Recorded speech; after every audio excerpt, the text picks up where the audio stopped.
কি হয়েছে আরেকবার বল। আর পায়ের যোগ্য না ও, ঠিক আছে? তুই যে সবসময়ের জন্য ওকে তুলিস, আর পায়েরও যোগ্য না। কেন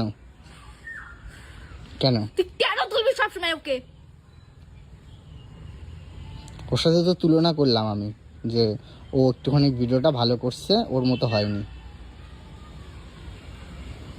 এখন তোর মনে হচ্ছে ও তোর পায়ের যোগ্য না। আমার বোনের একজনকে একদমই সত্যিই পছন্দ না, তার নাম নেওয়া যাবে না, তাই তো বুনু। ওকে আমার বুনু তুললেই বিশাল গালাগাল দেয়, বিশাল গালাগাল দেয় আমার বুনুকে।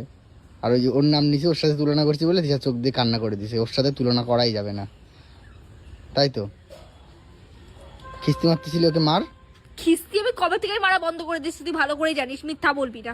খিস্তি মারে না আমার বুনু, কিন্তু কি কি গালাগাল দিলে বল, একটু বলে দে। প্রথম অক্ষরগুলা বলছি শুধু, খিস্তি দিনে, ঠিক আছে? জানি শুধু খিস্তির প্রথম অক্ষরগুলো